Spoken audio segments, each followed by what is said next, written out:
Hello and welcome to a tutorial video on Kiko's knitting podcast. Today I want to show you how to crochet a spiral granny square.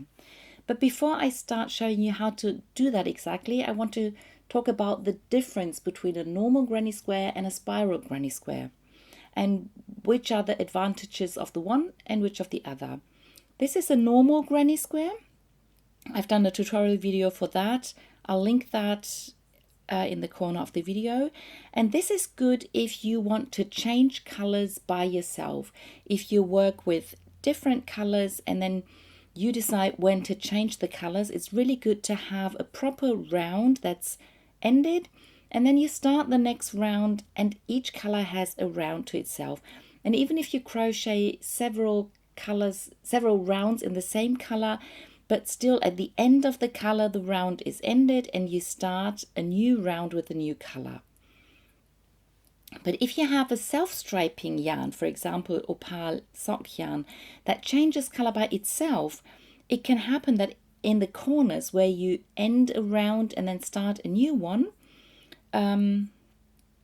with this square, the first 3 rounds the color stayed the same, but here the round ended in green, and then the green jumps up to the next round. It doesn't really show that much because the round ended in green as well.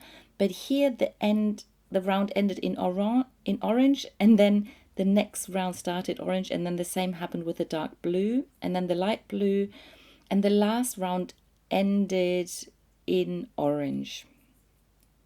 Now it doesn't really show that much because there's many color changes in that kind of yarn, but sometimes if you have other color changes or you have long stripes of color, you don't want the color to jump into the next round. So with this square, this is my first spiral granny square, so there's a bit of a hiccup at the beginning of the square, but you hardly see it. But what happens is that in all the corners, the colors just keep going round and round. You never have this jumping up into the next round.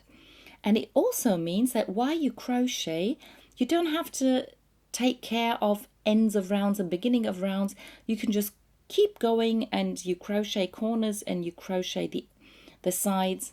And it's so much easier to crochet. You have to pay attention a lot less. So that's the 2 advantages of the spiral. You don't have to take care of the beginning and end of round, and the colors just keep flowing through. One of the disadvantages is if you have a project like my green blanket, if you want to attach several squares together, it's a lot easier if you have rounds that have a proper end, because then you have the same number of stitches and spaces at every side. But with a spiral square, at the end of the round, you don't have a proper corner. So it's a little harder to attach the squares together. So the spirals are good for projects where you only need one square, like a dishcloth, or maybe a blanket or a big shawl. But also what I am planning to do is a summer top where I crochet 1 square for the front and 1 square for the back. So I do have a few seams, but I don't have to seam all the edges. So I would put the end of the square at the bottom. So I do so at the sides and at the shoulders, but the bottom side is not being sewn, so it won't show too much. I think these are the advantages and disadvantages of normal granny squares and spiral granny squares. What else? Just about the crochet hook I'm using. This is a crochet hook that used to be black, and it's made of some sort of rubber-like substance. And I used to love crocheting with it, but at some point, sometimes, if you have them for quite a while, they start getting sticky, and I didn't really like touching it at all anymore. And at first I wanted to knit an I-cord and pull it over the crochet hook, but that didn't work out at all. And so the other day I was talking to friends and I picked up the crochet hook again and I said to them, it's so sticky, maybe the yarn would just hold on the handle if I just wound it round. So I put this end of the string on the needle and then I started winding it round, and that's all I did. So the yarn just sticks to the crochet hook, and only at the end I put just a tiny bit of glue to glue the end on, but that's okay. It doesn't matter that it's a bit harder there. And now I have a pink crochet hook. I just have to remember that this is a 4mm hook, and I really like holding it this way. Feels nice, and it goes nicely with the yarn that I'm using. That's a Catania Color by Schachenmeier. It's a pure cotton yarn, and as I said, I want to crochet a summer top, and this Catania Color has color changes in the yarn, so not quite sure how long the color bits are, but the color changes by itself, so I thought it goes nicely with the spiral granny square. So in the tutorial video for the normal granny square, I show you how to start with a chain that you do into a circle, but there's another video for the hexagon cardigan. There I show you the magic circle, but today I want to show you another way, starting with chain stitches, but I'm not going to put them into a circle, but now I'm going to do 4 chains, and usually 3 chains are the same as 1 double crochet, but the first chain now, this will be the middle of my square, so I will go into this first chain stitch, do a double crochet, do the same again, and these are American terms, double crochet, British would be trebles. So I'll do another, and then I have my 3 stitch cluster. I chain 2 for the corner, and then I'll do the next 3 double crochets, and I crochet all the double crochets into the first chain stitch. That tends to grow a little bit, but don't worry, you can take care of that later. So this is the next 3 stitch cluster. I chain 2 again. Have to take care of I like to get the yarn end from the middle of the ball, but sometimes I have a bit trouble to get that untangled. I chain 2 and I crochet the 4th cluster of 3 double crochets, and this gives me the first round of my granny square. And with a normal granny square, and I have a big hole in the middle, but I could use the end to weave it through the stitches, and I could pull the hole tight if I don't want a hole. Or you can do it the way my sister likes it. She likes to leave the hole because granny squares has a lot of holes, and then she likes to have a bit of a hole in the middle of the square. But you can do that any way you like. Now I am not crocheting the way you do a normal granny square, but now I'm going to sort of start the second round before I've officially finished the first round. And I'll do that, so instead of doing 2 chains here and a slip stitch or do a half double crochet, I am going to do 3 double crochets around the 3 chains that I did at the beginning.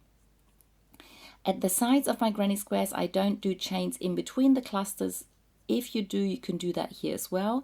But now I have started the second round, even though I'm officially still in the first round. So now I can crochet a corner into this space. I chain 2 and I do another 3 double crochets into that same space. And now I have the situation that I can keep going spirals, because now I have a corner here, oops, and there are the 3 other corners from the proper first round. And now you see that, oh, I only have 2 double crochets there. I should have done 3. That's what I'm going to do.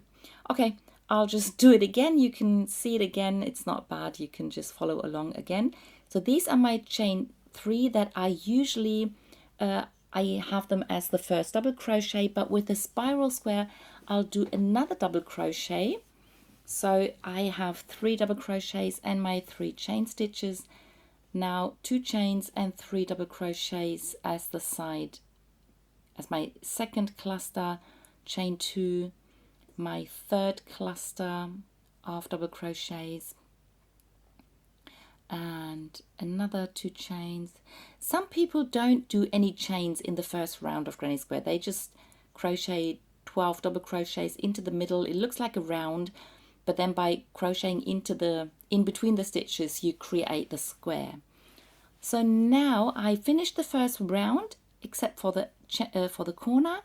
Now I do 3 double crochets around the chain 3 from the beginning. So I start the second round early. I finish my corner, and now I have a spiral, and now it's still wonky, but I have 3 double crochets at the beginning of the first round, and it sort of looks a little more normal. And I have my 4 corners, and now I can just crochet from corner to corner. So in every corner I do 3 double crochets, chain 2, 3 double crochets into the same space, and I don't have to end around. There's no slip stitches, no beginning 3 chains. I just do the corners and the sides, and the fact that it's a little wonky now because I've sort of mixed the first and second round, it will show less the bigger the square grows. So now I can just keep going. The thing that's a bit difficult is to count how many rounds you have, because one side of your square will always be a little different. I'll show that in a minute. So I have 2 clusters of stitches on every side, but I've only crocheted 1 round at one side. So this could be a point where you end your square, so you have the same number of groups at each side, but one side has 1 round less. So if you don't like that, you could just crochet on top of that side. So you have the same number of rounds at every side, but you could have 1 cluster more, unless you do just 1 double crochet at the end of the round, like so. Now I have crocheted 2 rounds on every side, 1 2 1 2 1 2, and I could have 3 groups, 3 clusters on that side, but if I finish on that double crochet, I have 2 clusters on every side, and it's almost a proper square. And I think it's quite clear how to keep going. Just do your corners, then do 3 double crochets into every space on the sides, and you can just keep going without having to pay attention to the end of the round, beginning of the round.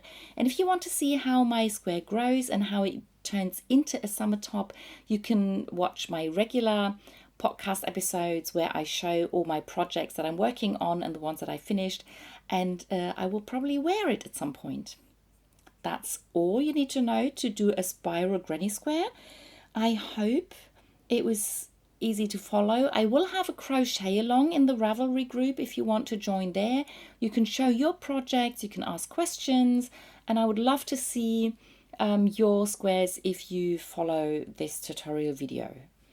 So I hope you understood everything and you liked the video, and I'll see you in the next one. Bye!